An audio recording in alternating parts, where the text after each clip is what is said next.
And now, it's time for another Dice Tower review with Tom Vasel. Hey folks, today we're taking a look at Ursa Miner. Now this game actually has me, I was tickled when I saw this on Facebook because Ursa Miner is the name of a constellation that's a bear, but this is also about bears who are miners, not miners, miners. So this game is a game about bears who are digging in a mountain for honey because all bears want honey. But more than honey, I think they want some royal jelly. I don't know why. Here's how the game plays.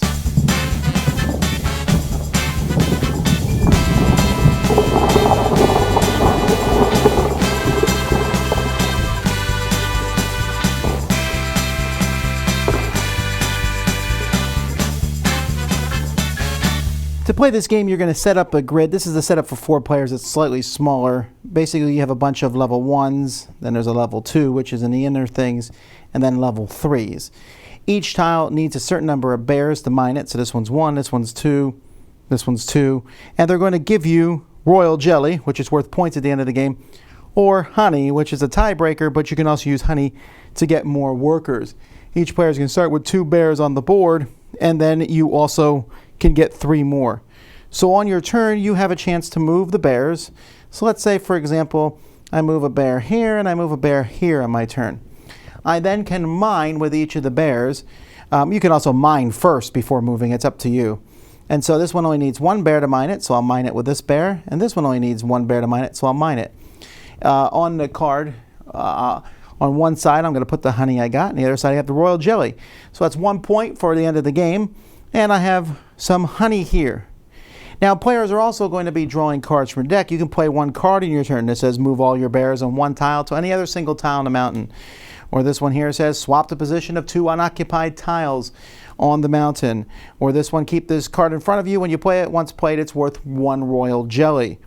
Or choose a single tile on the mountain. That tile takes 1 fewer bear to mine this turn. So that's kind of what you're going to have here. And each player is going to go, once you get royal jelly, let's say later on I manage to mine, well, that one's going to take 4 bears, so not anytime soon, but let's say I manage to mine a couple more royal jelly, then I'll be able to turn into 3 royal jelly, get another bear out to where one of my bears is, and we can start mining more things. There are some rules that you can't break off part of the mountain, so if this was like this, these bears would not be able to mine here because it would break the mountain into 2 pieces.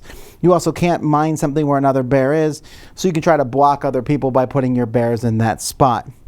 So the game has sort of a timer based on these number of cards, which is based on the number of players. When the last card is drawn, and that's what you do at the end of your turn, you draw a card. When the last card's drawn, everyone gets 1 last turn. Whoever has the most royal jelly wins. Leftover honey is also there. There's a couple minor rules you can change if you want to. You can make it so that bears can't move after they mine, which is a good rule. And also you can pay honey to play extra cards in your turn if you want to. That's it.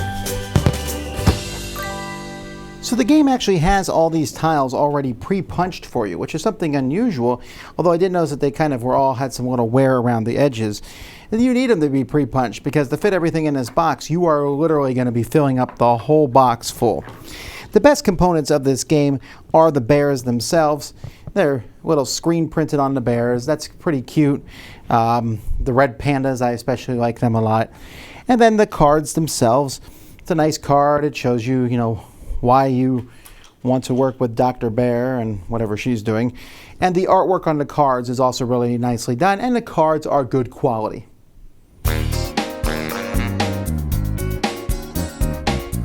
Okay, so this game is very, very simple. You're just moving guys around and mining and picking things up. It's fun. It has a cute factor to it. It's easy to set up. The cards can kind of mess things up. Like I'm going to do this. Someone's like, I'm moving this tile over here. Okay. In fact, the cards can be a little take that. But the game has a fun feel to it. In a lot of games that we played, it was kind of hard to... The board gets kind of spider webby, and pretty soon there's whole sections no one can mine because if you do so, you're splitting the thing into 2, and you can't do that. So that's there. So there's no real great stakes about this. I think this game's going to skim along based on its theme, which admittedly is good. It's how it looks, which also admittedly is very good. I just didn't feel any great excitement when playing. It was like, I will move these bears. Now they will mine. I will take these tiles. I can buy another bear, maybe, or not. I will play a card. And that's cool, that's neat. It just doesn't feel like there's a lot more there. I'm not sure it's a kid's game either. I think maybe the take that's a little mean for a kid's game, but I think it's kind of like a family weight game. And I think some people are going to like it, and I'll give them a lot of props for picking a theme that's not often used. Yay for that. But as it is, I found it a fun, entertaining diversion. That's Ursa Miner. Give me some royal jelly. Dice Tower Judgment, cute and okay. Thanks so much for watching the Dice Tower videos. Find more great videos and reviews, as well as our top-rated audio podcast at Dicetower.com. You can also find other great shows at Dicetowernetwork.com. I'm Eric Summerer, and you've been watching The Dice Tower. The Dice Tower is sponsored by Cool Stuff Inc., where you can find great games for great prices. Cool stuff in stock. Check them out at CoolStuffInc.com. Shut the door.